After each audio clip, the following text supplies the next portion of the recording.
Alright, jërëjëf ñu dellu si waat fii si Star TV Sport Bantaba tey nag ñu waxtaanee lépp lu nga xam ne rek mooy yëngu si wàllum tàggat yaram ñu jégalu bu baax a baax rek 23 past the hour of 11 waroon nañoo door 11 o'clock lañ waroon a door fii si biir lii di ama kër ji dinañ ci jégalu tamit rek ndig ne waroon nañu am ñaari nit outside di Gambia mooy Kémo Cissé former Gambia international player waroon nañu am kii di coach tamit Toms fii si biir lii di ama studio bi waxtaan ak moom through ama Zoom waaye loolu yëpp mënut a antu lu ko waral mooy some difficulties yu nga xam ne ñu ngi ko am fii jamono bi waaye nag ne dinañ waxtaan ak Real di Banjul Football Club président bi di Mr Willie Abraham nu ko ñëpp gën a xamee waaye tamit tey lu ñoo gën a waxtaan ak moom mooy Live Your Dream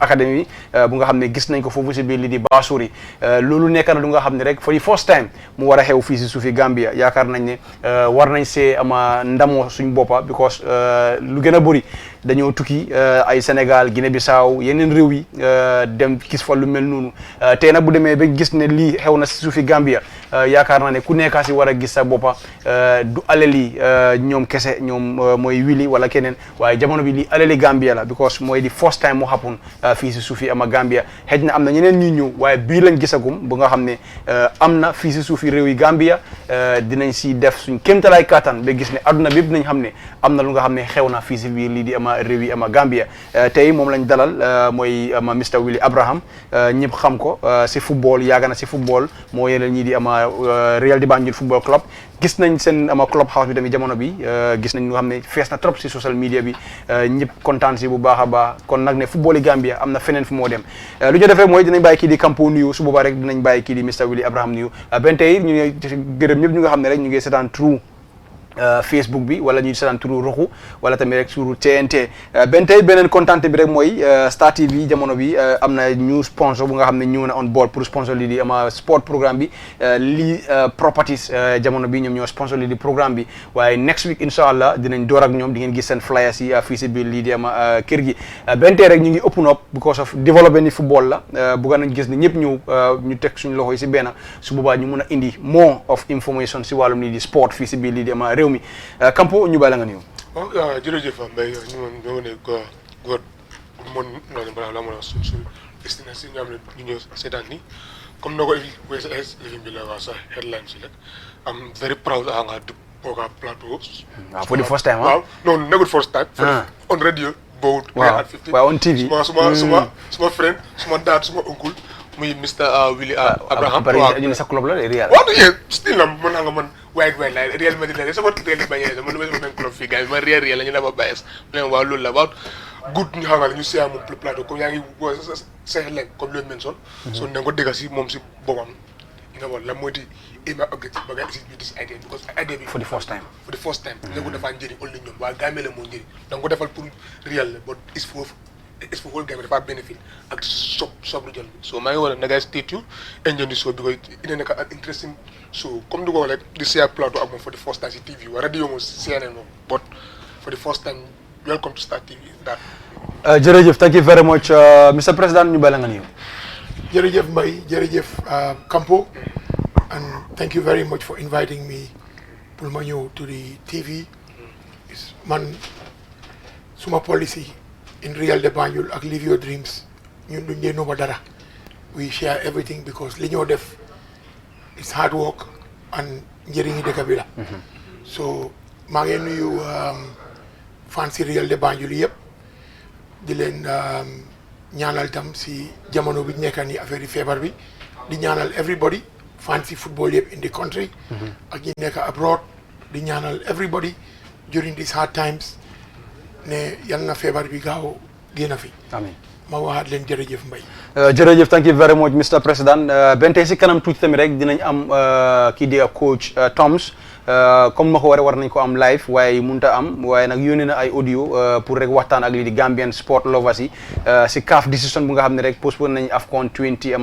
bi 22 dinañ si am sax opportunity pour waxtaan sami ak club président bu Real di Banjul Football Club moom it lu mu si gis ak lan la si jàngatee di Gambia amoon very good chance pour war a mën a qualified waaye jamono bi gis nañ ne loolu pousse nañ ko waaye nag ne lu tax ñu pousse ko loolu tamit lu ñu war a bàyyi xel la bu baax a baax ndik feebar moo am te feebar bi is real war nañ see bàyyi xel bu baax a baax kon lu ñu def rek mooy dinañ dem xool rek control room may ñu rek vidéo yu nga xam ne rek moom lañ jëlee woon foofu sa liif yoo ama Dream Academy bi su boobaa Soccer Academy bi ñu dellu si waat fii si Star TV nañ ñu may some videos ñu xool ko tuuti rek su boobaa ñu ñëw ñu waxtaan ak Reality Banjul président bi Mr Willie Abraham mu faram-fàcceel ñu lépp lu nga xam ne rek moom mu fa xew ndég lu ñu si war a waxtaanee bëri na trop si biir lii di ama projet boobu kon ñu dem xooli sot vidéo boobu nag dellu si waat fii si Star TV Sport Bantaba.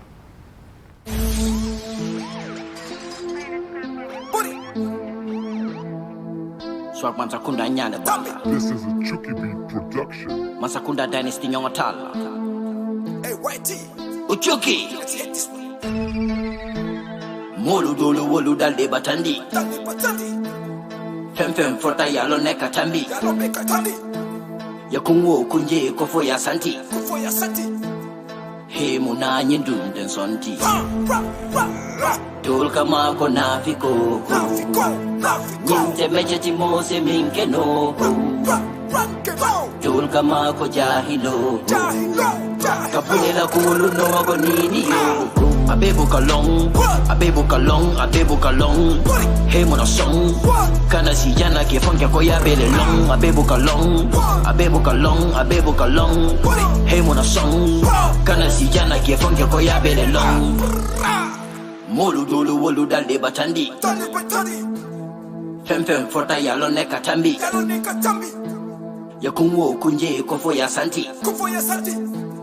He muna nyindun den sonti mfongole yinjente nyala mtelebe siri ngadala nyine diamuta fate nyina tate fongola mfongole nyimo ntulula akate tafata la mola nyine diamuta dama dintulo betila fata molula ni lafti fongola nyato tala kasate be round kamolu dun nyola kaminkete nkuto nyati yewoto na fatala mobile telong kapoja nkata fo gambisara dol kama ko nafiko ninte meche timose minke no dol kama ko jahilo li moo nekk lu nga xam ne rek jamono bi gis nañ ko foofu si biir li di Basuri waaye nag ne vidéo si mu ngi gën a ñëw because of lii just tip la rek pour won leen ne lu nekk di xew foofu si biir lii di ama Basuri kon nag ne bi kontaan lañ si am bu baax a baax jamono bi Kampo balaa ma indi Mr Willie Abraham rek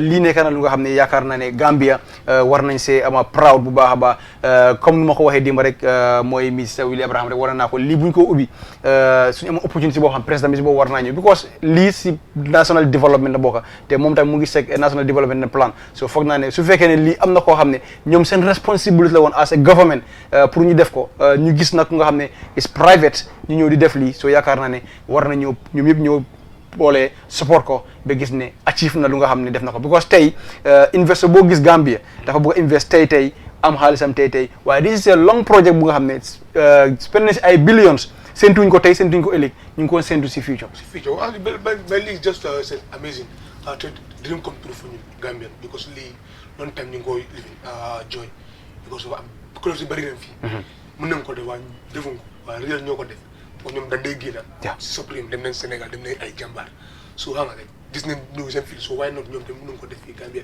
te ñoom soo ko defee ñoo ñoom ak team yooyu sax sax ñoo leen ëpp contact but léegi ñëw nañ jënda yaa nga doon jënd laan bi but bes nañ léegi ko def defal artificial tof bi defal tubé bam ne ñaari toof te pare wuñ ñaari toof beneen bi dafa nekk 3 field la so loolu yëpp xam nga football sa field su bàyyi da nga ca ba the best quality of the player technical di nga wàcc ba te di nga mën a am ak di nga mën a am 6 aside di nga mën a am 5 aside di nga mën a am youth football di nga mën a développer lu bari si lii so lii just amazing it's amazing absolutely because lii dafa nekk one of the best si soccer absolutely ko ñun dem nañ Sénégal gis nañ seen limite la waaye tamit di seen facilité bu ngay am di seen team mooy xëy bii moo gën a es because bii bu es la moo gën a baax seen lifi nii so lii is just amazing ibi maa ngi toog nii sax xagale suma doom well I wish ne xaaral ba ñëw si VIP su ñëwee si VIP maa ngi la maa ngi wax suma doom sa gis mu ne hey xoolal ñu rafetee loolu daf leen dee sawar la nga mën a loolu lii is a surprise to me réellement ñu ngi koo def okay because nekk na club boo xam ne they are not here only for themselves guys change nañ so many youths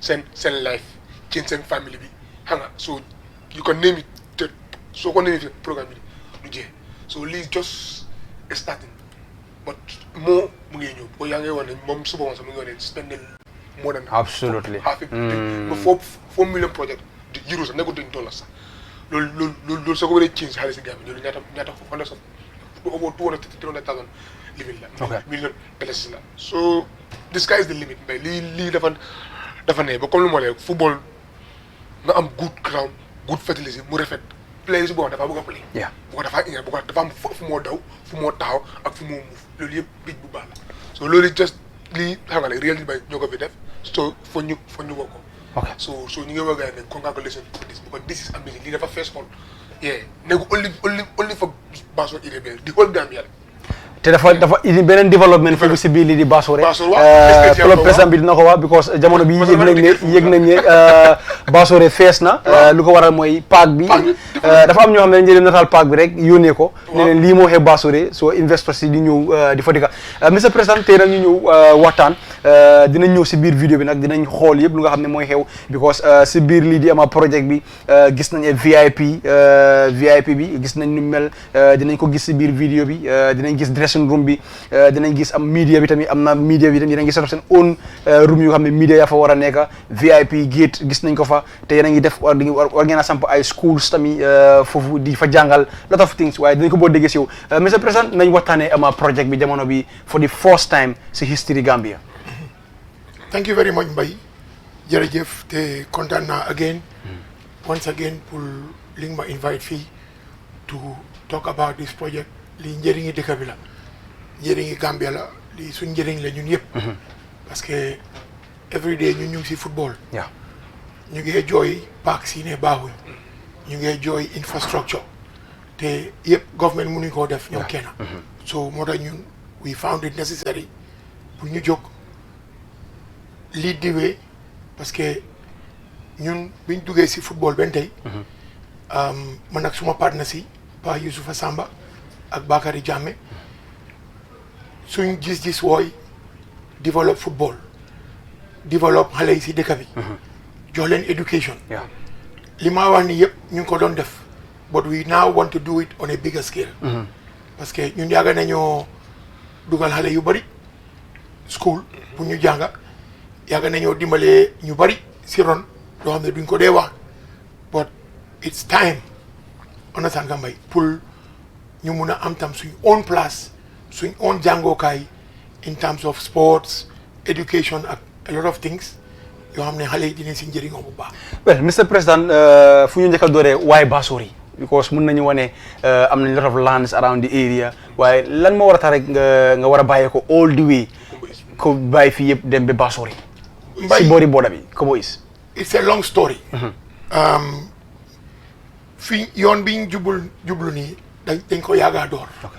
te Mbaye luus nañ si xaalis bu dul jee njëkkoon nañoo start project bi in Kiti ñu am problème ak laan bi ñu ñëw attaque ñu foofu ne laan yi jàmbur la. ñu jógee foofu ñu dem move to Sanyang ñu jënd laan check laan bi ak yëpp everything clean papers yëpp ñu jënd ko ñu dem ba liggéey grade yëpp war a door project bi ñu ñëwaat ne laan bi dafa am borom ñu amati fa problème ba saa si yàlla tey suñu xaalis yi ñu investoon in those properties mënuñ koo jot ñu ngi am problèmes pour jot xaalis bi. so ñu decide ne comme que this whole area dafa bari problème. te defoon nañ also a request from the government depuis the Second Republic pour ñu allocate ñu land pour ñu mun a def this project amuñ land. faalewuñ ñu and we cannot wait forever moo tax ñu dem si area bi nga xam ne is quiet area boo xam ne amul coow. biñ fa demee balaa ñu doon door project bi dañ dem si alkaali bi ñu ne ko am nañ this land we want your support ñu jógee fa ñu dem si sëriñi dëkk bi kilifa dëkk bi. koo xam ne mooy imam bi foofu tam.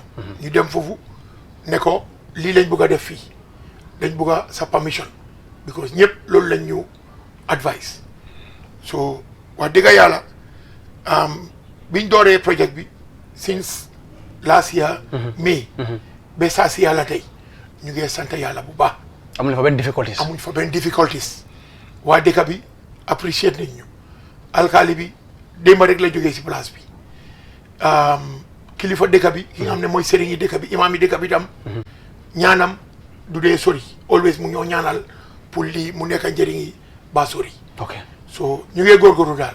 alright ben tey mu ngeen ñu mayale videos ñu waxtaanee ak project bi foofu si biir lii di am Basori while Mr Président mu ngi ñoo am faram fàncal lépp lu nga xam ne moom lañ bëgg a xam si project bi ñu mën a gisaale tamit loo xam ne mooy xew ndig yaakaar naa ne am gis wi di bokkul si jamono bi Mr Président démb ñu gisoon ne ok nañ startal vidéo bi su dee mën naa possible because gis nañ ne yéen a fa def grabul dooree ko si kaw tali bi ba si parc bi. waaw démb rek laaj naa la ko ñan ñoo def loolu. waaw ñun ñoo ko def because dañ feel ne kuy def a project of this magnitude boo xam ne di nga fi dugal a lot of money. yoon amut. soo demee si nguur gi have more other priorities. moo tax ñu decide ne ñu defangum yoon bi gravel ba project bi pare. dañu mën a finish tali bi. but right now sant yàlla because ku gis yoon bi rek xam na ne. waaw perfect because taw bi foofu. projet bi soriwut Casamance. te Casamance li mu taw. dafa bari. te projet bi last year ñun gis nañ taw bi fa sooteeku. it was very scary. moo tax ñu decide pour defar yoon bi su ko defee ñu mun a continuer liggéey during the rain season. lu ko mooy kenn du am access.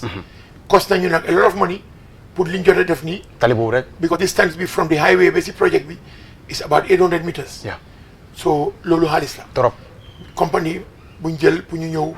grade foofu compact ko def all this laterite loo xam ne is temporal. alright nañ ñëw na si biir projet bi ndi xam nañu xaalis dugg na fii trop Mr Président jamono bi naka la projet bi ñëwee ak noo ko starté ba mu am fii tey. projet bi loo xam ne dañ ko yàgga dream of. man ak Pa Samba ak Bakary. parce que soo seetloo Real de Banjul. the three of us ñoo ngeen a feeñ. absolutely ñun ñooy def liggéey bi yëpp waaye projet bi biñ toogee ba waxtaan ko. dañ decide pour ku nekk dugal loxo si poos ñu mun a door parce que nekkut lu yomba. yaa ngi maa dégg de laan pour jënd ko already. tey mun nañoo wax si biti dañoo ne Real lu ñu jaay si place is too much so xëy na xaalis si place yu gaa jaay yooyu noonu. dugal waaw I mean fuñ jaar. dinañ si booree Real in a way. parce que Real de Banjul moo tax ñun ñu feeñ. Real de Banjul moo tax ñu gën a dugga into football. parce que bi ñoo jël Real de Banjul di ko teg suñ loxo. du tey. yaa ngi ma dégg yàgg na. koto yi biñ demee ba gis ne team yi mënatul a dem ñu ngi am difficulties te football. dafa dem to another level boo xam ne nekkatul ay affaires yi dajaloo ñaan fii daala ut fii boots ak yooyu noonu vesa yi mënatul a demee noonu. so ñu jël ko teg ko suñu loxo man ma nekk ay businessman suma colleagues itam both of them have a finance background Pa Samba finance la jànga Bakary finance la jànga so we found it necessary to set up a new company boo xam ne mooy li ngeen a gis nii tey as of now this is owned by the three of us ñun ñoo ko moom ñun ñoo ko finance and financing bi tam dafa am fu mu mun a em. because bus na ñëw waxtaanee dara. nit wane ma ne du alal li Real dafa am ñu nekk si biti ñoo xam ne ñooy pousse xaalis bi di ko jox gars yi ñuy liggéey it's good ne tey leer na ne it's 100% owned by you people. ñun ñoo moom projet bi waaye kenn mënu see génnee Real de Banjul. because keroog GRDS laaj nañ ma ñu ne ma. Real de Banjul suñ fi waree use nag ma ne ko of course even if we have outside partners we are going to hire the place. pour Real de Banjul mun faa use as their training ground because ñu ngi am difficulties. pour training ground. any other club bu bugg a ñëw use fii is going to be open. this is a commercial center. anybody ku bugg a ñëw pour use ko. te fu mu nekk sax dafa baax trop because gis nañ Senegalese clubs yi seen précis ñëpp. exactly ñun we are going to target everybody. not only Senegalese clubs. I mean few months ago waroon nañoo am ay visitors from Spain. benn club bu waroon na ñëw fii pour ñëw visit ñu. te lu mel nii su pare woon accommodation bi pare. club bi su fi ñëwee for a week. mun na ñëw dëkk foofu. ok yaa ngi dégg. alright dina ñëw si Mr Président léegi nañ ñëw si biir projet bi jamono bi foo leen toolu ak gis nañ ne lot of things am na doorin bi lu ñu jëkk a gis rek mooy gis nañ ama face entrance bi gis nañ inside the pitch gis nañ ama len si field bi gis nañ VIP bi nu mel dressing room bi gis nañ ko ndax mën nga ñëw faram-fàcceel benn bu nekk jamono bi foo toolu ak foofu. waaw I mean xam nga projet bi is in 3 phases. it's a 4-year plan boo xam ne wax naa la ko léegi nii financing bi dafa am fu mu mun a am ñun suñ level. ok yaa maa dégg o maybe yàlla mun nañoo dimbale ñu jekkali project bi with our own. waaw yéen a ñu open pour a partnership. Exactly. Okay. We are very open. We are seeking for partnership. We are also going to engage some other institutions here locally. ndax engage in government on it. Government engage in Sidara. Okay. Okay. Nothing. As far as this is concerned, government have not participated in anything. Okay. Governor B of the West Coast region ñëwoon na seet si place bi and he was very impressed. Invited nañ tam suñ kilifa Kaba Bajo pour mu ñëw xool place bi and he was very impressed. The next step is we want to bring the Minister of Youth and Sports pour mu ñëw xool. Then after loolu dinañ isi tam kilifay dëkk bi. Président Adama Barrow pour mu ñëw xool parce que lii any sensible president dafa war a embrace such a project. Because project bi biñ koo door o biñ koo xalaat mooy time yi backway bi ñu ngi try pour stop backway bi parce que backway bi daf ñu affect a lot. tey Real de Banjul for example am nañ players yu play abroad in Europe backway lañ demee ñu ngi dem clubs yaa ngi dugal seen boppay ne wax leen ne jógeewu leen si benn team in Gambia. te loolu dal na teams yu bëri in Gambia. ngay jël ownership bi. yaa may dégg am na teams players ñoom ne ñu ngi play top league football in Europe. suñ player lañ waaye ñu ngi xeex ñoom in FIFA bot mun loo si dara. parce que clubs yooyu dañ ñu ëpp doole. yaa may dégg so right now the first phase of the project mooy jënd nañ land bi fence nañ ko right round. def ngeen ñaari pitch. def nañ ñaari pitch benn synthétique benn grass ñu ngi build the dressing rooms. ñu ngi build the VIP pavilion upstairs ñu ngi build the VIP lounge mu ngi am tam office space for the general manager of the project and then build nañ tam the media department medical referees room mic commissioners ak storage parce que we want to play games also in Basori. yaa ngi maa dégg si ligue bi bugga nañ Real de Banjul su ñoo rent place bi from Live Your Dreams, they're gonna put up a package. Parce que project bi dafa am pavilion. So that's mean Real dañ am pour rent. Real is going to be, this is business. I know. Because soo ko seetloo suñ jëlee place bi ñu jox ko Real de Banjul for free. Place bi su daanoo place bi dafa nit income. Absolutely. Pour mu mun a sustain the expenses. yaa ngi am the gardeners yaa ngi am ñiy toppatoo grass bi yaa ngi am ñiy toppatoo dressing room bi yaa ngi am fuel for the generator. In the future bëgg nañ faa def lampa. Electricity charges.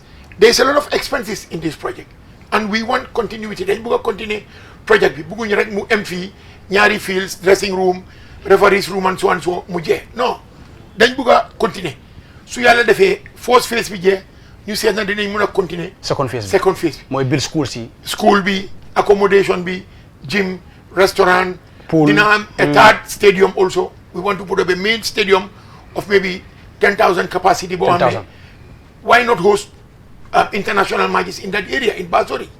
yaa ngi maa dégg it's something loo xam ne dañoo dimbale dem dëkk bi. suñ ko munee dinañ ko def dina am swimming pool tennis court basketball court because xale yi doo leen mun a ay other activities. Exactly.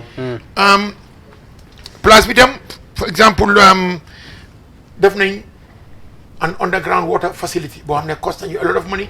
mooy borehole bi gis naa ko di borehole ak sprinkler system. Sprinkler system bi pare ngut bentey parce que ñu ngi doon xaar work si pour mu jekkale ko ba pare ñu ngi order di water pumps yi war a ñëw pour mun a am enough water. parce que ñax su amul ndox rek du mun a baax comme ni nga ko soxlee. parce que ñu ngi gis suñ local grounds yi fii yëpp. all they having issues of water. that's why we are investing heavily on a good irrigation system pour ñu mun a make sure ne ñax bi di am lim soxla pour mun a dundal. alright comme tamit rek gis nañ fa lu mel ni ay guy yaa ngi ko fa sampa lot of guy yoo xam ne sampa nga ko fa. waaw I mean la mu doon idée bi tamit pour sampa fa guy yu bëri. guy yi soo gisee ñu def ko fa because place bi biñ ko jënda dafa amoon guy yu fa nekkoon in one area of it. ñu daaneel ko and it's our responsibility pour ñu jiyaat fa ay guy parce que guy daaneel ko baaxul. ñu ngay gis lii xew banta yi ñoo gël di ko génnee out of the country every day nit yaa ngi ko waxee but mënuñ koo stop bantay so suñ responsibility la pour ñu ji fa a lot of trees especially trees yoo xam ne xale yi suñ fa dëkkee dinañ ko njëriñoo in terms of coconut in terms of palm tree because doomi ñuul bi mun nañ ko use pour defar diwtiir pour xale yi seen dundu ñu ngi fa ji avocado ñu ngi fa ji limon bu bari banana ñambi there's a lot of things ñu fa ji papokayo because xale yi they need li fruits yi they need a lot of fruits and then agriculture is going to be one of the subjects you teach foofu su school bi pare parce que xale yi tam fuñ jaar di ji ñoom seen boppa dinañ ji nawet bi tam ni moo duggee nii ñu ngi bugg a ji all the empty land yëpp dañ ko bugg a def gerte su ko defee gerte bi tam dina baax pour xale yi suñ yàlla defee ñu door di fa camp or whatever dinañ mun a use gerte bi pour defar ko dege on a sanga pour xale yi di si njëriñoo ñax bi ngooñ bi mun nañ koo jaay dina isi income xam nga fuñ jaar ñu xalaat loolu yëpp may it's not only football xale itam we owe it to them pour ñu jàng dara alright jamono bi gis nañ already si main duggekaay bi alright ndax mën nañu waxtaane VIP bi mën nañu waxtaane mbiri VIP bi tuuti rek because VIP bi tamit gis nañ ne yéen a ngi jàngat tamit because fii la gars yi war a toog yéen a am beneen dressing room si gannaaw bi VIP bi lana waroon idea boobu noonu because war nga mën ne di nga fa am ay flash screen ak waaw loolu is a VIP lounge parce que comme project bi will be expecting a lot of scouts to come and scouts yi liñ bëgg a mooy bu ñëwee amut deelu combo ñëwaat ngoon we want them to have also a nice place that they can sit after watching football because scouts yi bu ñëwee suba seetaan football for example pour benn 2 hours 3 hours dinañ mun a am foo xam ne dañ fa mun a toog pour am little snacks coffee drinks ñu enjoy the rest of the scouting events in the afternoon après mën nañ faa stay waaw suñu amee matches tam for example suñu amee foofu tam league matches before the game suñu amee ay kilifa yu ñëw seetaan si football dinañ mun a toog si air condition lounge bi pour am a coffee or a drink or maybe a small snack half time tam the same thing ñu ngi jàngal lu bari from li ngay gis in the outside world. alright Mr President nga nekk koo xam ne rek tukki nga dem nga si lot of academy recently rek mun na ñëw ne Generation de Foot one of the xëy na best su nekkul best si sub-region board bi is among the best ndax yaa ngi jàngi foofu ak ñoom jàmbaar ndax yaa ngi jëlee some information foofu pour mun ko implement si ñu li projet boo xam ne am nañ ko fii si Gambia bi. waaw moom laa la wax nii Mbaye ñun dañoo jànga yàgg nañu tukki I've seen a lot of academies Generation Foot seen academy bi is very good kenn du deny loolu but I've seen better academies. You understand dem naa Morocco yeah. In Rabat the Mohammed V academy is a state of the art academy so ñun tam lu bari mu ngi si suma biir boppa bi dama dee try di ko put on paper with the architects pour ñu make sure we have something not as high class as them but something loo xam ne it is good but we are going to keep one of the best. We are going to keep on improving. Generation Foot for example amuñ synthetic. You understand amuñ synthetic. The Mohammed V academy am na synthetic yu bari. You understand so ñun ña yàlla dimbal na ñu am benn maybe in the future dinañ amaat beneen because full training la. ok gis nañ tamit rek si gannaaw park bi mooy si gannaaw post bi yaa ngi fa def suuf si leen moom fa war a nekk lana waroon idea boobu tamit because dañ dee gis ne most likely in Europe players yu di am ni injury dañoo am pour recover si seleñ bi. Exactly xam nga project bi dafa sori géej bi. so moo tax we have put up a training and recovery pit. boo xam ne yëpp dafaa nekk suufi géej. pour xale yi suñu nekkee on the recovery. medical staff bi nañ mun a work on them on the sand beach sand la moo nekk. Also the pitch for now moom ngeen a wane nii right now this area is going to be all sand beach sand. fii tam dinañ ko use tam pour fitness. pre-season coaches yi mun nañ ko use because dafa am maybe about 20 or 25 centimeters of beach sand. te loolu dafa naxari pour di si daw. so lii dama ko jànga for example I saw this in Morocco. waaye in Morocco ñoom dañ am bu suuf am boo xam ne bant xooli ji stem guy bi nii.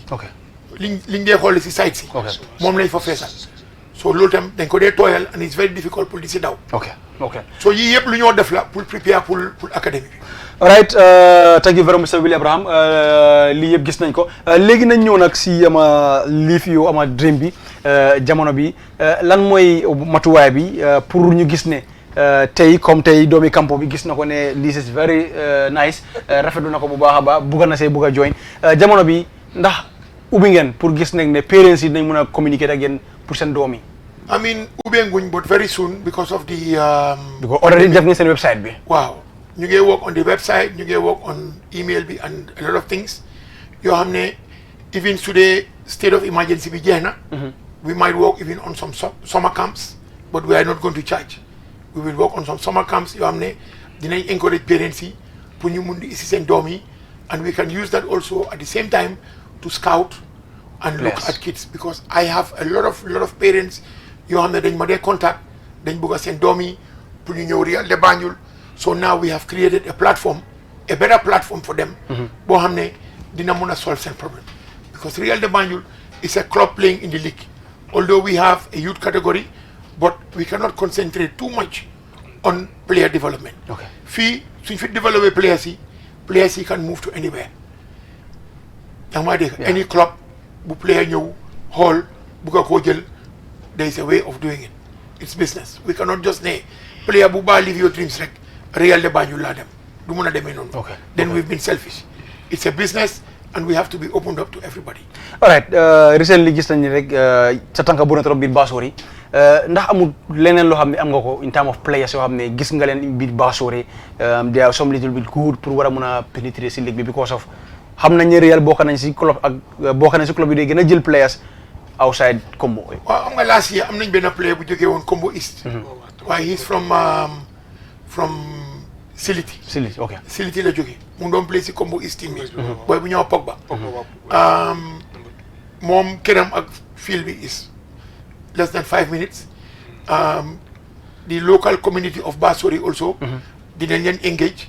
pour dimbale leen team si foofu. waaw dinañ leen dimbale pour su ko defee foofu tam mu nekk scouting avenue pour live your dreams dinañ fa mun a jël ay few xaleel yoo xam ne they are doing well pour ñu ñëw dëkka si projet bi su paree nga xam ne at least tomorrow dinañ mun a wax ne gis nañ a player from Basori mu ngi play in Europe. loo xam ne Gambia la. because Basori Banjul Bakaw Serekunda Basse yëpp Gambia la. so we should be open to everybody waruñoo just ne dañ war a jëlee players yi from Banjul pour isi leen si projet bi is very central boo xam ne dinañ mën a am players from all over the country dinañ mën a isi players tam from Casamance South Senegal and Guinea-Bissau and other African countries nekkul rek ne it's going to be mainly pour Gambian players. We want to encourage everybody. All right, ñoo xam ne nga am very good rapport with Casa Sports seen président bi xëj na dina mun a gis lii ndax yaa ngi am any communication ak moom because of nekk na ko xam ne wax na ma si làmmiñam ne du toog 1 week waxtaanut ak yow when it come to football foo toolu ak moom si lu mel nii. waaw Seydou suma xarit la. yeah because mooy mu ne mu si project lii. waaw suma xarit la yàgg nañ torop I mean he's a good man and lu ma def rek daf ma si support. du man rek ñun yëpp at the level of Real de Banjul we are very close with him. te dañ koy wax all the time he's aware of the project. moom tam lu moo def daf ma koo yëgal and nit ku baax la he's a very straightforward person he's a good partner. moom tam dafa bëgg a football mu ngi change Casa Sport mu ngi develop Casa Sport a lot which is something loo xam ne ñun yëpp dañ si war a kontaan. Casa Sport su lii paree it's a great venue for them. dañoo dugg a Gambie rek. 1 minute ñu dugg si project bi. and fii su paree mu am gym am swimming pool am the 2 training fields. seen problem is solved. because ñoom every year they want to come here. mooy li ma leen njëkk a wax rek we are open for business. because last year rek gis nañ ne almost Douane Casa Sport Jambar ñëpp ñu woon nañ te Friendship Hotel la ngay nekkoon. moo tax ñun si accommodation bi is going to be for 100 people. 100 kids. dañoo am 100 xale yoo xam ne dañ faa dëkka dañoo am 100 xale yoo xam ne dañoo commute every day by buses parce que ñàkkampo mun naa am doomam mu ne doomam du mun a dëkka si projet bi. wala ña doomam star la. so doomam dañ ko fa soxla. so dinañ ko transport every day. di ko ici pour mu ñëw after school pour mu ñëw si projet bi pour ñëw jàng football. so léegi xale yu des foofu si biir dafa mel ne still now dañoo am normal classes. yu dañoo am subjects yu ñoo work on. dinañ jàng English French Spanish which is very important parce que most of these players when they go abroad. duñ dee mun a binda duñ dee mun a làkka. and this is a big problem. dañoo nax players yi sign loolu lañ ay contracts parce que players yi suñ eggee Europe dañ dee fàtte ne am na fu ñu jógee and they get lost. ñu jox leen contracts yoo xam ne dañ koo sign and daf leen dee yaa that recently gisoon nañ player from I cannot remember ban dëkka bu ñoo wane he's broke te he played at the highest level in football. They need lack of education. Exactly. They need guardians. Dinañ jàngale tam computing. It's very important. Dinañ jàngal mathematics. Dinañ jàngal agriculture. And then we want to do some technical subjects. Like metalwork, woodwork, civil engineering. Understand? It's very important. Mbay du xale yëpp ñoo mun a jàng football. ba pare mun ABC. am na ñoo xam ne duñ aay si ABC. boo dinañ aay pour nekk metal worker. boo xam ne su jeexalee foofu. Mr President in a sense ne xëy na waajur bi gis na ne doomam bi si football moo dem li ko mën a yóbbu waaye tam bëgg na ko indi si Live Your Dream bi académie bi pour mu jàng comme looy wax nii. mooy welding ak yeneen nii foofu naka la moo demee. dinañ ko mun a encourage in a way pour wax ko ne ko fu mu jaar dina war a def sports. ko ji si dinañ try pour seet because nekkul ne. mun ngaa rooma nit mu su da kick football rek nga ne kii munu dara you give him a chance xale bi moom dañ ko jox a chance always you give him a chance so dinañ ko mun a encourage but xam nga all that depends on the management su first phase bi pare we going to put a management boo xam ne is going to be independent from us we will be on the board looking at the affairs of the project but dinañ am a good manager dinañ am a technical director boo xam ne dinañ am foreign coach. boo xam ne ñoom ñoo amee project bi di dem according to international standards. dinañ leen jox nag di guidelines of what we want pour xale yi ñu jànga am a basic education ak also ñu jànga football. alright dinañ dem ñëwaat dem xooli kii di coach Tom si kàddu yu xam ne rek moom it gaaral na ko dinañ des ak kii di Mr Président bi because benn tey laajte yi jeexul si biir lii di projet bi because bëgg na ñoo xam because tey xëy na am na kuy setaan bëgg na xam kan mooy contracteur bi waaye nag tey contracteur bi di ngeen surprise kan mooy contracteur bi ndi contracteur bi kenn xamul ndax contracteur la waaye daal projet bi dem na alright léegi lu ñu def rek mooy su fekkee contrôle mën na ñëw mais rek audio yi nga xam ne rek coach Tom yónnee nañu ko ndig ne ñu jégalu bu baax a baax rek comme ma ko waxee rek internet difficulties lañ xawoon a am tuuti rek fii si biir lii di ama studio bi loolu tax mënuñu am zoom call ak kii di ama coach Tom mënuñu am zoom call ak kii di Kémo ama Cissé foofu si biir lii di ama Europe ñu jégalu si bu baax a baax a baax a baax waaye am nañ kii di Mr Willy Abraham fii si biir lii di ama programme bi ñu déglu audio boo xam ne rek kii di ama coach Tom yónnee na ma ko jamono boo xam ne war naa ko ne am nañ some technical issues yu nga xam ne mënuñ ko control as for now su fekkee ne audio pare na rek nañ ñu may kii di coach Tom ñu déglu ko si réaction boo xam ne joxe na ko si CAF décision boo xam ne def nañ ko pour postpone AFCON 2021.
I understand the decision. We are in very difficult times. It's difficult to predict the situation in a few weeks' time, for sure in a few months' time. We don't know how the COVID-19 situation will change. Are we able to play soon matches or not? Is it possible to travel? So that made the decision for CAF to decide, hey, 2021, January 2021 will be very difficult. Maybe it's possible, but probably not. And therefore they postponed it to January 2022. Naturally, as coach of Gambia, I had preferred to play it in January 2021. We are leading our group, and we want naturally to play as soon as possible the remaining qualification games against Gabon, Angola, and DRC. And we would love to qualify as soon as possible for the first time in history. But that's our personal vision as Gambian people, and willing to play as soon as possible these games. But we have to understand also the situation of CAF, where it's very difficult to look forward in these difficult times to predict what's gonna happen, and the health situation and the security of people is naturally priority, and therefore they took the decision to postpone the tournament to 2022. The 2022 AFCON is the same as the 2021, so we are still on top of the log. Gambia is leading the group ahead of Gabon, DRC, and Angola, and we will hear probably the coming weeks, maybe the coming months, when we will play the remaining 4 qualification matches. We have FIFA dates in September, October, November, and next year we will have FIFA dates in March, in June, in September, October, and November. So there are in total 8 FIFA dates available for the remaining 4 matches. We have to know naturally that there are also World Cup qualification games for the other countries, not for Gambia. They will have to play 8 games in 2021, 2022 before the World Cup 2022. So it's a busy schedule, but I can imagine maybe this year in October, November, or for sure beginning next year, we will have the games against Gabon, the 2 games against Gabon, and the home game against Angola and the away game against DRC. So we are still in the same qualification group. We are still leading our group, so it doesn't change that much for Gambia. It's only that it's a delay.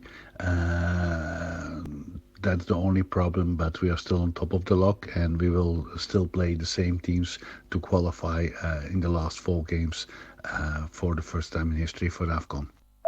But I understand very good the feeling of us all and the Gambian football fans. I mean, if you're on top of the log, you really want to play as soon as possible these qualification games. We were looking forward to the March games against Gabon. We were already calculating how much points we need. We could have even secured in March already the qualification. Same could have happened in June when we had to play normally Angola. So in that way, it's a little bit pity that we have to wait now. On the other side, we're on top of the log. That's still a good position, and nothing changed. We can prepare ourselves. Hopefully there's a period that we can play friendlies and have maybe a training camp. Our young players get more experienced in their European leagues. Our young players in Africa can also get more experience, and we will be hopefully stronger. Naturally, a few of our players, they are maybe closer to the end of their career. For them, time is running, but the majority of our team is still in a good age that they will be available. And I even think for our more experienced players, there will be no problem for 2022 to get there in good shape and to be ready for the team. So we are waiting now for news from CAF. When will we play the 2 games against Gabon and the remaining games against Angola and DRC? And from the moment we have that information, we can start our planning.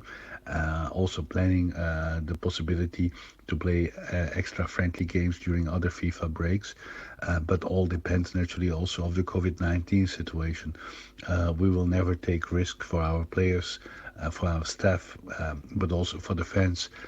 During this COVID-19 period, we learned it's very dangerous to be too early, too enthusiastic. So we have to be very careful and respect the rules, and hopefully all fans can wait a little bit. We will get the opportunity to qualify. It will be a little bit later than expected, but we will be ready for that.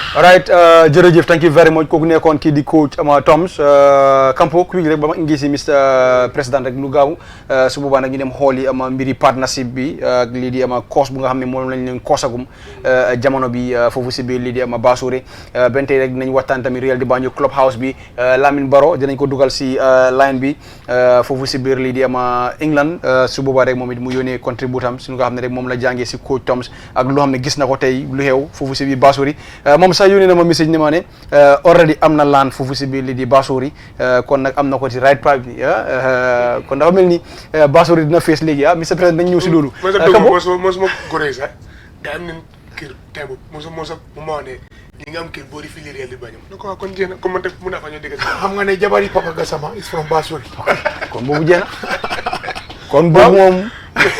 Kabo ku rek si Tom su boobaa ñu ñëwaat si Mr President. very sad comme ni nga ko wee gars yi ngi prepare parce que gars yi just 4 games a desoon. te si 4 games ñu war a play out about kii naka sa Gabon suñu play woon xamoon abi ñëw play DRC ak so gars yi bente moom mu ngi am yaakaar ne dañoo play remaining games yooyu. benn games suñ ko play ñu qualifié for the first time but due to coronavirus pandemic change na lu nekk captain am una option pour 2021 bi bu ñu ko play ba 2022 so still now mu ngi wax tamit waaw boobu ne daal ñu maintain groupe bi daal. groupe bi waaw par exemple yeneen qualifier round games yi dina am ko Europe ñu nga represent qualifier round si pour Europe pour World Cup FIFA deuxième fois games yi bëri ñu fa def am na Gambia still now mën nañu participer am test match organise fédération bi dimbay organise moo test game mun a maintain players yi waaw war na toog nañu xaar ba 2022 mu ngi ñëw jot si ñu dañoo play time boobu mbaa 2022 mu ngay jeex ñu time lañu prépare bu ko kenn amul right na ban date la gars yi ici ñu ko wax na ne kat ñeen toogaati set date ba xam ne games yi ban dee leen ko play so si kaw loolu donc war a organise moo test game su affaire jeexee nag so su loolu daf ñoo dafa difficult but still now we are estimated that Gambia dina ko make for the first time. ok alright Mr President loo jàngatee si kaddu coach bi wane na ne moom daal lu ko gënaloon mooy mu play 2021 AFCON bi because of soo xoolee ñoom ñoo top li di groupe bi waaye still now nangu na ne you know pandémie bi moo ko waral waaye am na yaakaar ne remaining games yi dinañ ko play. waaw xam nga Mbaye coach bi li mu wax ñun yëpp d'accord nañ si parce que ñun dañ bëgg a qualifier ñun fu mu nekk right now ñun yëpp dañ feebar dañ nama football ñun suñ local football is the best national team bi is the best te yaakaar buñ am ni right now pour war a qualifier foog naa ne xaw ma na mus nañ koo am so ñun yëpp ñu doon yaakamti pour qualifier ñu mun a dem African Cup loolu la ñoo liggéey ñun yëpp Mbaye so coach bi tam I understand his frustration na dafa bëgg pour ñu play pour ñu dem loolu la bëgg bon mbiri feebar bi moom kenn mënu si dara yaa ngi maa dégg so su kaaf ñëwee ne daal dañoo jeexal o dañ ko scrap ñu dooraat yëpp Gambia mun nañoo qualifier we have the players tey boo seetloo suñ players yi li ñoo def in Europe understand nga look at the Moussa Baro Omar Colley and many of them ñu ngi def very well every day yaa ngi dégg player bu ees mu ngi pop up in Europe Gambian la so suñ scrap of sax ñu dooraat Gambia dañoo qualifier loolu mun nañ ko alright thank you very much Mr Bente Aliou rek su dee mun nga ñu amal Lamine Baro rek koolal ñu Lamine Baro ñu waxtaan ak moom rek soxla nañ ko defal lu gën a gaaw ñu waxtaan ak moom ma continuer ak kii di Mr President bu Real di Banjul bi Bente rek bu fekkee tamit rek jot nga ama picco Clubhouse bu Real di Banjul bi tamit rek soxla nañ ko pour waxtaanee tamit loolu nu mu gën a gaawee Mr President wax nañ fi lu am lu important si national team bi tey gis nañ ne ku mel ni Njoogu Dema ñëwoon na fi foo toog foo la toog mu ne bu mu ñëwee Gambia lu njëkk a encountrer mooy disturbance si ama camp bi fu ñu dee campé mooy hôtel yi disturb bu bëri duñ dee mën a relax da nga dugg ak génn tey nag nga sampal loo xam ne mu ngi ba Bassouri te tey in the next xëy na wala one year time lépp lu ñu soxla dinañ ko am mooy place lu ñuy soxla mooy swimming pool beeg fu ñoo toogee loolu yëpp dinañ ko fa am ndax mu ngi si sa projet pour gis ne national team bi su fekkee ne GFA wala ministry nok nañ sa bunta si ne la ne dañ bëgg a team bi di campé Bassouri pour disturbance bu mu am foo toll si loolu bi sa président sant yàlla Mbaye suñ GFF ñëwee ne dañ bëgg a camp foofu man am part of GFF ñun yëpp GFF lañ bokk ñun yëpp ñu ngi si football fédération bi club si ñun ñoo ko moom man head of events management committee suñ ñëwee ne dañ bëgg a dëkka live your dreams te accommodation bi players yi kontaan nañ si gis nañ ne standard si mit nañ ko why not dama see kontaan waaye disturbance in a hotel dafa fekk players yi tam ñoo ko bugga yaa ma dégg mbay players yi fi ñoo players yi seen club si suñ tukkee dem away du ñee dëkka seen own hotel ñu ngi dëkka si public hotels yaa ma dégg soo yëpp dafa des si players yi rek nañ dugga yóbbu leen si hotel yu baax te I think ne GFF ñu ngi def very well in terms of accommodation. waaye lii nag suñ ko amee Basore am all these parks foofu noonu. players yi amatuñ dara lu ñu def. from the hotel. from the rooms. si park bi. because it's multi purpose. jógee ko foofu noonu si pool bi lu nekk mu fa dinañ am seen grass pitch dinañ am seen synthetic. suñ waree dem bi ko léegi-léegi nga play abroad away ñu laa yóbbu si synthetic field. pour national team bi. so yëpp dina fi nekk incha allah suñ ñëwee we are more than happy to do business with the federation, to do with business within ourselves. Okay. Because ñu ñëpp ñoo si nekk together. Okay. All right, lu rafet na ben tey Aliou rek su fekkee mën nañu am kii di Lamine dimbali ñu si bu baax a baax su fekkee mën nañu am kii di Lamine ñu xool ko waxtaan ak moom. All right, Mr President léegi nag ñu ñëw xool tamit rek si mbiri partnership bi.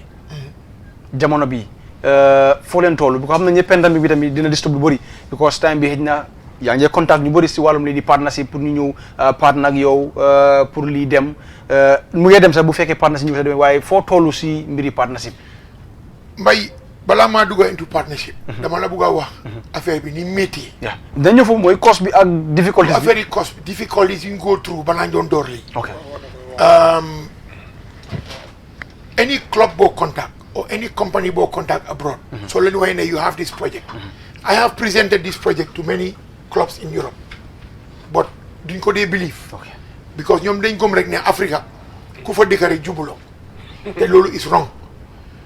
Sometimes I don't blame them because most of these clubs ñëwoon nañ Africa, Nigeria, Ghana, Senegal, Cameroon, Ivory Coast yooyu and they lose a lot of money parce que dañ dee ñëw dugal fu xaalis bu dul jee dañ ñi bàyyi pour ñu ñëw manage project bi du dee mun a dem ñu lekk seen xaalis yi ñun yàlla dafa def ne ñun football la ñoo dunda man ak suma partners yi we spend a lot of time during the day even if we are not together dañoo wax on the phone all day man ak Bakary Pa Samba dañoo wax 20 times a day maybe Campo dina witness loolu or even by yow sa boppa léegi-léegi nga ñëw seet si ma Pa Samba call Bakary call pour ñu discuss football loolu la ñoo dunda so ñun lii is our baby dañ ko handle with maturity dañ bugg a moo xam ne mu nekk njëriñi dëkk bi right now we have a lot of people that are interested to come into the project pour partner since February waroon na ñoo am ay gan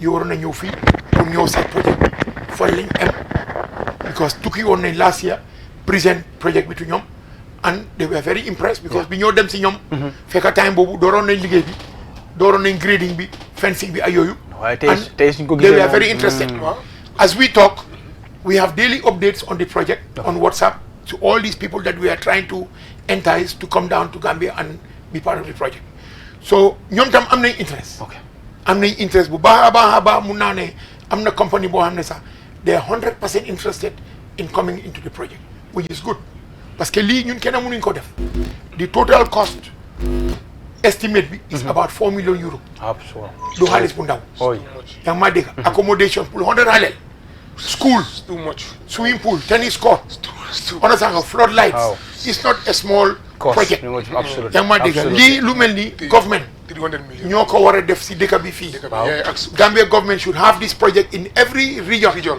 because Gambia we are blessed with talent player comme man bi ma nekkee xaleel dëkk Banjul damaa play si kaw tali bi damaa play 30 park box bar damaa play police line damaa play campement damaa play si tan bi damaa play school damaa play beach it's the same thing ba léegi street football talent si yëpp foofu la ñoo jógee léegi-léegi ma romba benn park taxaw for exemple démba ñu ngi ayee football ñu ngi ayee football waaye su ma boori kër maa ngi fa gis xale yu ndaw ñu mun a football very good football ñu mun a football so talent si they are really here Mr President ñu dugal Lamine Barrow rek mu comment si sa project bi because mu ne am na land biir Basori si boobaa ñu dugal ko Mr Lamine jërëjëf nuyu nañ la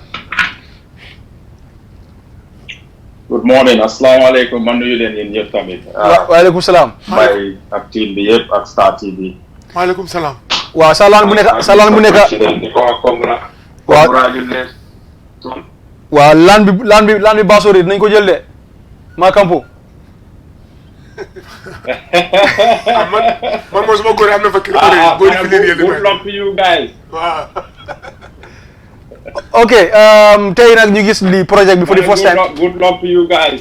yeah thanks waaw Lamine project bi yaa nga waxee lu mel nii because recently gisoon nañ rek yaa ngi posoon foofu si biir li di Ghana amoon ne very good paak bu ñu doon jaga si seen football bi tey ñu am li Gambia lan mooy sa réaction dog na de yeah First of all, comme nu ma la ko waxee rek di wax congratulation to Mr. President ak teamam bi yëpp. Mosoon naa lifin am ak moom interview lu yaaga xaw ma ndax mun ngi koo bàyyi xel si radio bi woowu. ok dëgg la on they were very promising gis naa yu mu doon wax foofu yëpp you know. Alhamdulillah ñu ngi toppa si yoon yooyu noonu di ko waxal rek ma team bi yëpp tamit si loolu. Man I'm very happy at the moment because yow xam nga comme def naa ay challenge press up sax yëpp you know pour yu mel nii mun a am you know so su ma demee ba ma gis yu mel nii ñu ngi génn si ak soo xam comme moom nu mu ko waxee génn na gis na you know yu mel nii yu very outside the country the same thing here yi dama leen dee gis fii ma jalos maay xalaat na you know di suñ ko amee Gambia mu baax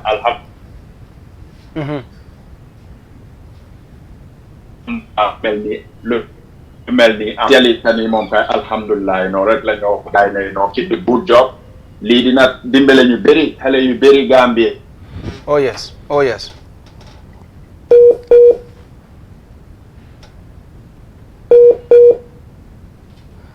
ok mooy difficulties bi rek internet bi influence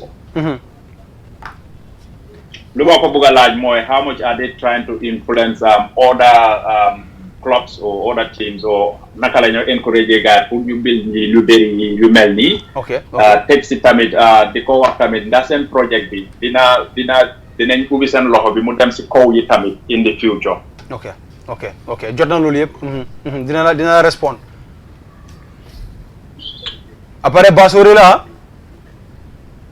waaw comme nu ma ko waxee Basori moom alhamdulilah I'm very happy foofu Basori la you know gis nga développement nii la day ñëwee léegi nii comme ni ngeen ko doon waxee si doori ni programme bi Basori you know léegi nii te dañ ko njiiroo ku fa am land rek yow kay da ngaa sant yàlla because of projects like this lii development la government bi daf ñu war a jàppale ñu yu bëri yu mel nii pour ñu mun a develop country through sport ok lastly rek quickly mooy ama Toms dégg nga ko loo jàngate si kaddu yi waaw Toms maa ngi ko doon déglu waaye comme affaire yi internet bi maa ngi xawoon a loos yu bëri foofu waaye postpone game CAF competition bi tamit maa ngi foog ne you know maybe it might be a good thing for our country I don't know how prepared la ñoo mun a ne prepare pour 2022 maa ngi doon anticipate su fa ñëwee tamit pour ma laaj ko ay few questions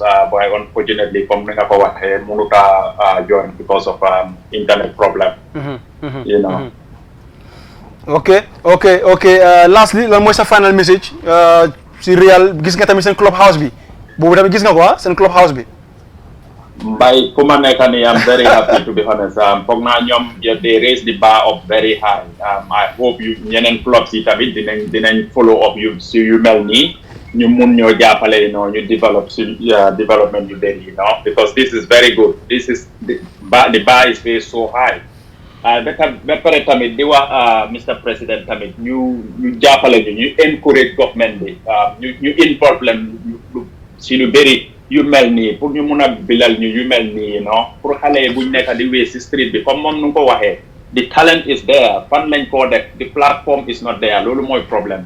ok right dina answer the questions yooyu yëpp Mr. Barrow thank you very much si join Star TV Sport Bantaba. jërëjëf thank you very much depuis si suba maa ngi anticipate lii comme ni nga ko gisee man moom maa ngi am always ready ak suma Gambia flag bi suma jaasi toppoon naa la 1 week balaa programme bi thank you bro jërëjëf thank you very much Mr. President concerned Gambian la jërëjëf Lamine thank you very much well gis nga nag mu la impose 3 questions yoo xam ne waaw bu wara pour nga dimbale ko nga leeral ko sa second question bi nga ne about up country country waaw maybe su dee da nga dee follow club bi di nga gis ne ñun every year dañoo dem up country dañ dee dem all the way ba Basse di am test matches and use it as the same time as scouting just to inform you ne as we talk now ñu ngi am players yoo xam ne they are from Farafenni jël leen depuis last year ñu ngi Real de Banjul and they are kids. One of them is called Mohamed Haidara. Maybe you should take note of that name, and I'm sure you will see him during the course of this year in the league. Parce que mu ngi fii waaw mu ngi dëkk Kootu am na tam beneen goalkeeper bu ñu jël ak beneen winger bu ñu jël tam from Farafenni. We saw them when we went there.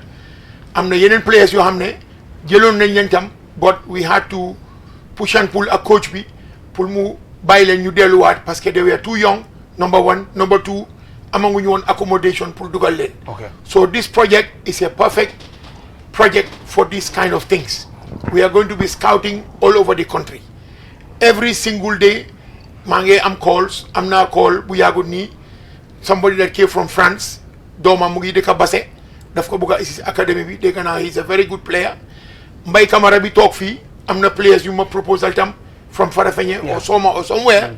So we are going to have a team of scouts yoo xam ne they will be going around the country to search for the talents, and we will give them good accommodation, good food, good education, and from there it's up to the scouts that will come here to see the level of talents that we have here. parce que liggéey bi yëpp si ñoom la des. clubs yi nooy def ba beneen bi mooy affaire yi clubs yi ñun we work with the clubs. Real de Banjul works with all clubs in this country, from Walidan to Hawks to Talinding United to PSV Willingara to any club in the country. ñun dañoo liggéey ak ñëpp, and to be very honest ñun yëpp emuñ. dama leen dee wax ne amoon na jamono boo xam ne Walidan we are number one in the country. boo xam ne all the top players wanted to play in Walidan. Tey maybe yàlla ñun la choose to be on top. I would not say number one balaa ma gaay di dóor suma génne, but dinaa ne ñun la yàlla choose to be on top with these projects that we are doing and all these things. But everybody is invited. This man, I have an open door policy. I talk to all the clubs, from the coaches to the managers to the presidents to the secretary generals. Man, I have a good rapport with everybody. Te liggéey bi ñoo def nii dañ ko yaatal to everybody. suñ demee ba pare club bu feel ne I have an ex-player xale la and we want to put it in the proper place, you are more than welcome to come. am na player boo xam ne last year jël nañ ko from the Serekunda area, from an academy ku ñoo ooyee Raoul Ibrahima Singate. xale bu ndaw a ndaw la, I mean du ma ragal pour wax turam parce que play na si super nawetaan bi ñëpp gis nañ ko, xale bu mun a football. He's a kid, he's only about 16 years old. So moom tam mu ngi fi. All those kids yi nga xam ne they are in Real de Banjul te we feel ne they still need development, they will be moved to this Live Your Dreams, and from there they will get education, they will get good feeding. Parce que tam these are all challenges for certain players. am na player yoo xam ne I mean ñëpp amuñ, am na ñoo xam ne du ñu mun a am lekka bu doy, am na ñoo xam ne du ñu mun a nelaw bu doy parce que seen kër yi they are overcrowded, and these are super talents, these are assets for the country. So fuñ jaar ñu jàppale leen, jàppale yeneen players yi nekk in all the other clubs to make sure ne the talent is surfaced in a way pour mu mun a génn dem to the next level. Challenges yi nekk di go through right now is very sad. A project like this, I think that the government should get up and come and see what we need and help us. buñ dooree project bi benn tey we've been waiting for electricity, mënuñoo am courant. biñ dooree di ji ñax bi, one of my partners Bakary Jammeh mu ne ma non buñ ji nañ xaar benn nawet bi ñëw because amuñ courant. courant bi def nañ all the installations in Basori, def nañ fa transformer bi, waaye benn tey courant bi nanguñ koo taal. ñu ngi spend every day between 1,000 and 1,500 on fuel pour générateur bi mun a roose di fiil, and suñ amoon foofu courant all these challenges du am. Absolutely. Bakary si boppam daw na nawet bi mu gisee ne man caalu ñëw nañ ji ñax bi dem na nawet duga génna ba sona fu mu nekk sax dafa sona xam naa mu maa déglu dina xam ne géej naa ko koo laaj sax ne ko lan la nawet wax parce que xam naa ne du folta parce que ngay dem di same place every day ñu laajoo di same answer and nothing is moving bu yàggee da ngaa tayal so ba léegi mënuñoo am courant invest nañ on a borehole on an underground water tank pour ñu mun a am ndox pour roose ñax bi indi off season bi nga xam ne du daan taw so courant amuñ ko and it's a challenge am na other issues yoo xam ne government fu ñu jaar ñu ñëw dimbali ñu parce que this project is for the country tey su player génnee foofu noonu mu dem mu ñëw bill kër 5 million 10 million dollars famille am la moo dimbali yaa ngi maa dégg I can say a player like Steve a player like Buba Sane a player like Ablaye Diallo Lamine Diallo these are all players who are real de Banjul they are all building homes and helping their families in a lot of ways. Ibu Sila is an example. Ibu Sila mu ngi sampal yaayam kër mu ngi kër yaayam every day mu fa am business. mu ngi am woon këram I am proud of him. yaa ngi maa dégg and ñu bëri ñu mel noonu ñu ngay def the same thing Idrissa Sonko and ñu bëri so project bi dafa war a gaaw mu start su dee government defuñ ko dañu war a jóg ñu ñëw dimbale ñu and we need to move forward. All right, Mr. President, nañ ñëw nag si course bi because waxtu almost mu ngi ñëw jaamu course bi am naa ne daal caalitoon nga. caalit naa bu baax a baax because wax naa la the total cost involved in this project is about 4 million euro. 4 million euro. Then su project bi pare you need da nga need the running cost. Wow. Di nga need pour jënd gaz oil di nga need pour fay courant staff the teachers we also have to work if we want to do the second phase we must engage the Ministry of Education pour ñu jox ñu guidelines as to school bi lan lañ war a def classrooms yi plans yi yëpp pare na but affaire yi education fu ñu jaar ñu dem to the Ministry of Education su ko defee ñoom tam ñu dimbale ñu pour ñu mun a dem forward with the education. Well 4 million euros. almost 300 million dollars. Mbay is football. ñaata la ñoo fay Messi. Messi moom is too much. ñaata la ñoo fay Neymar. Is too much. Bari na. So da nga foog ne Gambia fii amuñ fi Messi. am na da nga foog ne amuñ fi Neymar. moo tax may la lii du xaalis bu bari pour ñun it's a lot of money but nañ ñu dimbale ñu ñaan yàlla ñu am di partners to put the structure in place pour mu complete and we can produce those players. Absolutely. Oh yes. mun nañ ko. Oh yes. Ibu Sila jamonoom kana ko daa football. su nekkoon jamono bii tey Ibu Sila tey as we talk today bu doon luy xew. ñu ngi si Afcon. Jato Cissé bi moo play in those days di dem xaalis bari wutoon si football. Jato ak lim daan def fii si football yi Gambia. su nekkoon tey fan la Jato di egga. gars yi daawuñ ko football de. yes ok Mr President nañu waxtaan ak Clubhouse bi su boobaa ñu wrap up Aliou su fekkee rek am nga photo bi Clubhouse bu Reality Banjul football club bi rek su boobaa ñu ama wrap up ndi waxtu jeex na Mr President Reality Banjul football club all of a sudden nañu gis picture bu nga xam ne rek moo génn on social media bam yow mi sa bopp sa laaj nga ma ne fan la picture bi war a jógee quoi dafa mel ni yéen release leen picture bi. non because picture bi xaw ma kan a ko génnee waaye jaaxal na ma trop parce que suma jabar moo fa jaar. Aliou picture. am na ko romee mu jël ko. suma jabar moo fa jaar nataal building mu yónnee ma ko. te nataal bi ma yónnee woon dafa am benn picture bu taxaw si kaw building bi benn picture. te nataal bii dem viral. picture bang fa soo ma nee loolu naka la mu ne parce que te suma jabar bëggul football. dafa dundaa man rek ba bëggul football soo laaj naa ko ma ne ko yow nataal bi xanaa yaa ko yónnee nit. mu ne ma yow laa ko yónnee ma jeexal si so I don't know but anyway. well mun nañu am tuuti rek benn 2-3 minutes waxtaan si building bi rek. su boobaa ñu wrap up xëy na rek amuñ picture si building ni Clubhouse bi ñu jégalu si bu baax a baax rek jamono bi Clubhouse bi pare na te gis nañ ne foo leen ko def is very near to the Independence Stadium. waaw may Clubhouse bi first of all dina thank the government parce que ñoom ñoo ñu allocate the land when we came up with the proposal ne club bi dafa need pour am its own structure. bu gaaw a gaaw rek this is a dream boo xam ne dañ ko yaagaa dream pour team bi am its own complex. apart from this academy. complex bi mooy ne players yi dañ deserve also suñ nekkee into camp fu ñoo mun a dëkka. club bi dafa war a am offices dafa war a am its own headquarters. parce que anybody ñun groupe nañ groupe boo xam ne nit su ñëwee Gambia tey ñëw pour nekk gani Real de Banjul dama soona pour ñu dee ñëw di dugg suma office. yaa maa dégg dañu war a respect comme nu ñu leen respecté su ma tukkee dem Italie for exemple su ma demee Atalanta I go to their head office su ma demee Sénégal ma dem Génération Foot I go to their head office ñun tam war nañoo tollu level boo xam ne ñu the fekk la outsiders ñu bu fekk ñëwee la Gambia football clubhouse. su ñëwee ñu fekk ñu in our own office boo xam ne club bi moo ko moom Yeah. so pour bu gaaw rek because amuloo time te I think it's 3 deck or 4 deck.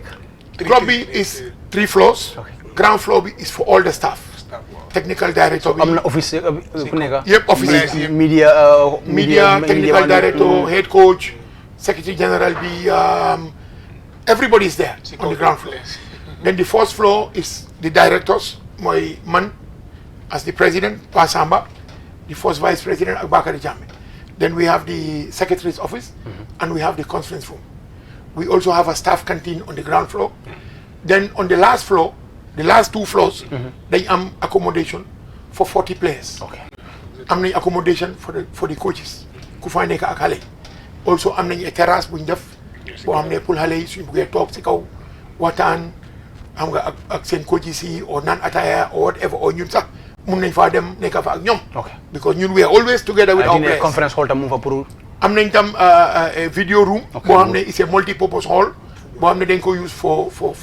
for their daily meals and also the coaches can use it for their video walks or their mic talks or whatever it's there so it's a multi-purpose building because it's next to the stadium it's near to everywhere so absolutely nekk moo fa nekk jamono bi ndax xam nañu building pare na inauguration bi ndax jàppagu leen ko ndax after pandemic bi la tontu nga sa bopp after pandemic bi waaw after pandemic kan la inshallah léegi tey rek ok monsieur President any ñu bàyyi rek nga wax anything loo xam ne rek xëy na feel nga pour wax ko laaj li ma bëggoon a wax rek mooy Mbay loo xam ne dama ko fàtte woon a wax mooy ne I am very proud pour gis ne ñun tam Real de Banjul am nañ about 8 to 10 ex-players yoo xam ne tey soo leen seetloo ñoom yëpp ñu ngi def coaching ñu ngi coach outside the country yaa ngi maa dégg Pa Fofana Idi Sonko démb ma gis nañ interview Moussa Mané bi is also a coach Malang Jaaju Ibou Sila Pa Dembo Touré Assane Diouf mu ngi coach in China Doudou Diaw mu ngi coach in Italy Ibou Sila for example moom tam he was coaching in Belgium so these are all coaches yoo xam ne ëllëg si biir suñ njëriñ la si dëkk bi fii ëllëg si biir projet bi su paree why can they come back and work for their country yaa ngi maa dégg or why can they come back and work for the national teams loolu la ñoo ñaan yàlla they are young bu ñaakamti dina ñëw so nañ leen encourage more and more and more and even the other players from other clubs pour ñu engage more into coaching or into player management or into scouting parce que football rek ngaa nekk ba dee absolutely yaa ngi maa dégg lastly li ma bëgg a def mooy gërëm Mbay Campo and Star TV thank you very much and our new sponsor for the first time am na sponsor yes mooy kan Lee Properties alhamdulillah ak Lee Properties also congratulations te ñu expect mi well done and we hope we'll have more sponsors for our wonderful programs maa ngi gërëm also the elders Real de Banjul elders ñi nga xam ne definitely they had the confidence jël team bi teg ko suñ loxo ñu ngi góorgóorlu daal pour bañ a rus project bi tam very soon suñ ko launch we will inform the general public yéen yëpp dinañu invite to the launching and ñu ngi invite honorable minister bi tam pour mu ñëw xool président Barrow pour mu ñëw xool because lii njëriñi dëkk bi la yaa ngi maa dégg it's for the country and suñ needee suñ advice suñ needee suñ experience we are always ready to share it with them wherever it is in the country kan mooy contracteur bi the team is from Farafenni waaye contracteur bi but man maa nekk behind man maa nekk di supervise mooy contracteur mooy ay xam nga bu ko dem nga déggee bëri xam nga waaw def ñoom la ni laa ko bëggee mu bilal la ko ba pare architect bi tam is a Gambian moo draw all the plans that's very nice doomi a member of the club Taïb Sow koo xam ne ñoom si ñi stade Real de Banjul lañ bokka doomam la mooy architect bi Thierno Sow and ku gis plan bi di nga kontaan di nga tiit sànnee na Gambian moo defar Gambian moo ko defar so ñu ngi try daal let's put all hands together jërëjëf thank you very much Mr. President Campo sa mujjël kàddu ñu tàggoo su ma mujjee kàddu bi nag comme viewers yi lay la ñoom gis nañ tey le Real de Banjul absolutely lii comme daf ko clair lii nekk pour Real de Banjul waaw du suñu la génnee tamit ñoom du leen la génnee Real de Banjul because ñoom tri ñoo génne seen poche génne seen online invest plus ñu ngi ut tamit partner tamit pour in future so lii la ko ëlli Real de Banjul is for the whole Gambia so ñu ngi ko tànk ñu ñëwee nii ak lu seen affaire yëpp analyse comme lu ngay am ak tamit ubbi seen doo bi for the whole Gambia maa ngi ko tànk tamit comme lu ñëwee fii for the first time to Taï FM although defoon na programme moom ñoomoon si rajo bi ak Sara time boo Real at 50